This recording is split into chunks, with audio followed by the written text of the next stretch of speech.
All right, this one's going to be kind of a different one, but I think there's clues in here. There's something to learn. Maybe if you are selling your own services or you're trying to establish yourself and figure out your own way, this could be useful. Maybe in terms of helping you understand how important it is to say no to certain kinds of opportunities. I think so. That's the main goal here. So let's go back way to the beginning of this. Now, there was this chick, and she came to me and she said, "Hey, I want a website. I need a content management system. I need a members portal. I need all these different upload features and functionality. I need this and need that." And I'm like, okay, I'll do that. That's fine. I understand your budget is like nothing.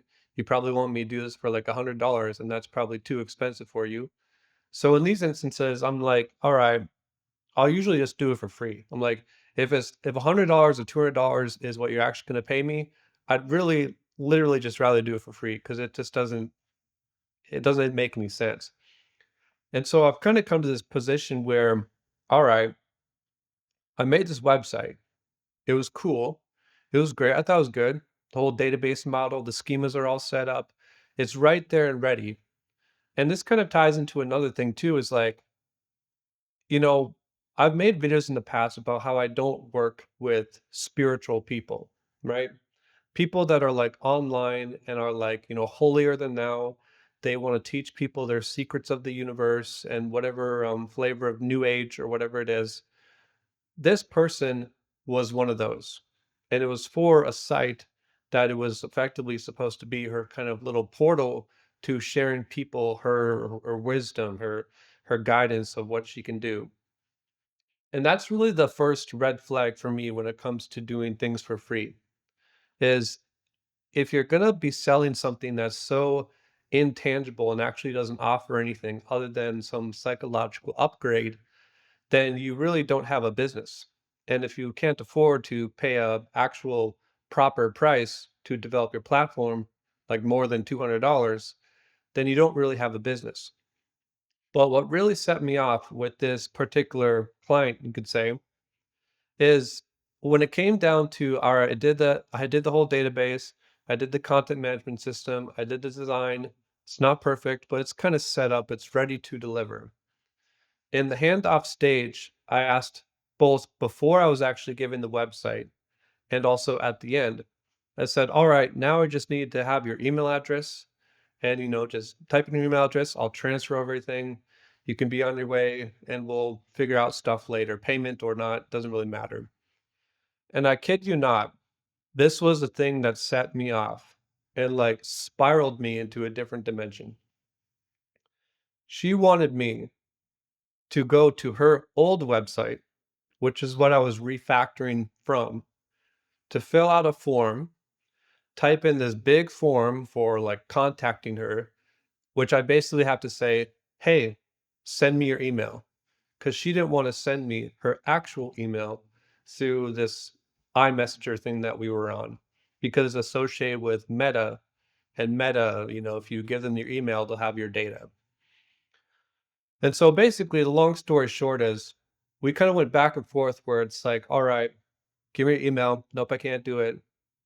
I went to her website to submit the form. It didn't work because her website's broken, which is part and why she actually wants me to do her website. Told her again, hey, it doesn't work. All right, try it again. Doesn't work.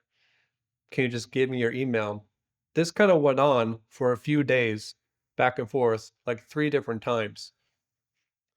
And it just showed to me how, you know, when you're trying to elevate up the class system of your life and out of that kind of poor, broken, damaged mind of the type which is like will be spiritual and into something that's more practical, elevated, and you want to kind of advance beyond these things, it's all about speed. And I've noticed that with spiritual people, it's all about sovereignty, protecting oneself, survival. No, I don't share my information with just anyone because something could happen. It's fear-based. And this is what kind of set me off. It was like for me to do all this work for free for you, and then for you to just treat my time like I have to go and assemble all these different blocks on your site just to go and click on a button to like navigate this form to check an email just for you to do something where you could literally type it in 5 seconds and we could be on our way. It was this hard limitation that she had set that I was supposed to walk through of what a normal person would have just made it so easy and effortless. And these are the kind of things that you deal with in doing things for free. You deal with people that have preferences, have things that they want. Well, what about this? What about that? And another kind of thing about it too is I don't know how many things I've done for free for people that basically never translate into anything beneficial at all. In fact, my whole story with a lot of this is that I've actually built a lot of things for free for people, for influencers, different courses and platforms and shop integrations. Like I've done a lot of this stuff. And I check back always a year later. Does any of this exist? Do they mention any of these stuff? Any of these stores that I've built for them? Are any of their payment portals actually still open? All the stuff I built.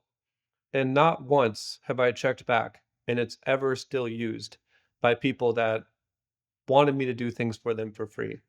It always is used for 2 weeks and then they just forget about it, slowly dies. And this is a much broader kind of thing to kind of realize within yourself as you're developing your own potential, your own services, your own offerings. You have to learn to value what you can actually ship out into the world, right? You have to understand the value of what you have and what you're creating. And, if other people come to you and they don't necessarily have that same vision or that value that you have, and they don't see that value in what you have to offer, and they want you to do it for free or just for a lower price than normal because, hey, I'll bring more people to you that will actually pay you, but I'm not going to pay you, that kind of thing. It's it's something that I feel is so soul crushing to be engaged in and to be stuck there and never get out of. So my advice is always to people that are kind of doing this sort of stuff is to start charging for your work right away. Whether it is music, whether it's doing shows, whether it's building an app, even if you're going to vibe code it or whatever, whatever you're putting your time and attention to for someone else, you have to make sure that they actually value what you are giving them and it's appropriate to what you actually feel you should be compensated for that work. Otherwise, you're just going to get yourself into a cycle where you're endlessly maintaining things that don't matter, but you feel the pressure that they matter to the people that don't care about it, but you still have to perform for them for some weird reason. It's such an important lesson to learn these days, I think, where everyone wants something for themselves. They want their own kind of brand, their own personal thing. They want things built for them and want people to do it for them. Just don't be the sucker that does things for free for people for too long and you never get out of that hole because it will just totally rot you on the inside. You'll hate every moment of it. You'll resent the people that put you in that position. And ultimately, it's you who put yourself in that position.